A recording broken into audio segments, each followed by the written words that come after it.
Don't try to rationalize your husband's irrational behavior. If your husband's controlling, if he's manipulative, if he's a narcissist or similar type of person, it's just not going to make sense. It's not worth your effort trying to apply logic to a situation or person to where there is none. You're wasting your time. Focus on better things. Focus on yourself, not something that will never be able to be explained. If your husband's a narcissist, odds are his main things in life that he cares about are sex and money.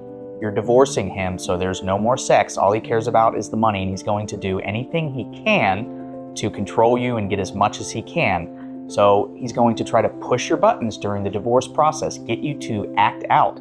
Anything he can do to use against you and win. It's about winning for him at this point. Don't engage with him. Go through your lawyers. Don't communicate with somebody like this as you're going through the legal process. When you're leaving a toxic relationship, you cannot assume that your husband's going to be fair.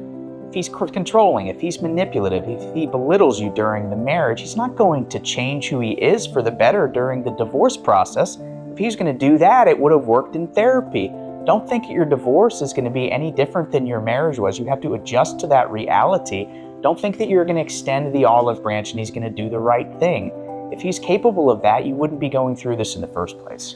One of the cruelest things that narcissists and other toxic people do during relationships is they isolate you. They take you from, what can be a vibrant life, a family, lots of friends, and they narrow your scope of the world down to almost nothing. That's when they have you. That's when they can control you.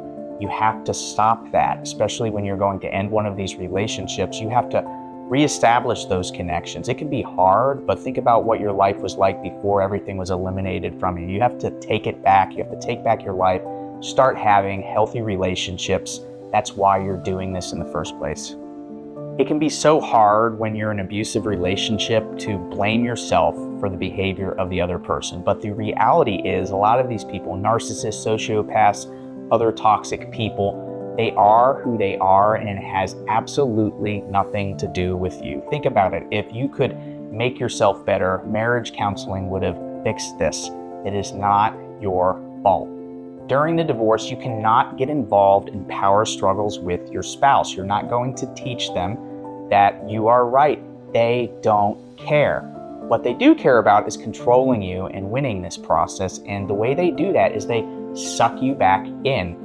Every conversation, every argument that you have with them, all it is designed to do from their perspective is suck you into another merry-go-round from hell ride to where they try to break you down and ultimately control you. And when it's done during the divorce, they're going to use this to control you and control the process. You don't want your divorce going like your marriage did. Don't get engaged in these power struggles.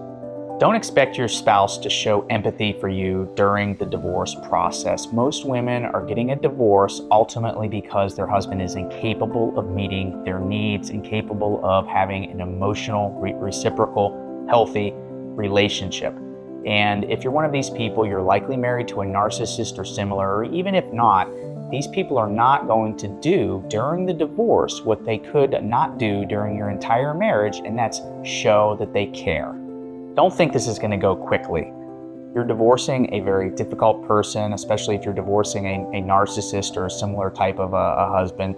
They're going to make the process take a while, so don't set yourself up to think that it's going to go quickly. Do, however, develop a vision for what you want your life to be like when all the divorce is over, and start taking steps as the legal process is unfolding to get yourself closer to that vision. The legal process is just a legal process. It's somewhat involved, but a little bit detached from your life. You can be making steps every single day to make your life better. And as you're doing that, though, just don't think that the divorce is going to be over in a second, because you're divorcing a difficult person. It won't be. When you're divorcing a controlling and manipulative person, don't neglect the need for top-tier legal advice. You need to be working with somebody that understands your husband and how he operates. Here's the reality, and don't take offense to this, but if during the marriage he's controlled you and manipulated you, odds are during the divorce process, if you don't have help, if you don't have a really good lawyer and probably a really good therapist, he's going to continue to do with you during the divorce what he's done with you the entire marriage. And if you don't want to be controlled or manipulated in the legal process, you got to get a really good lawyer who understands all of this to help you.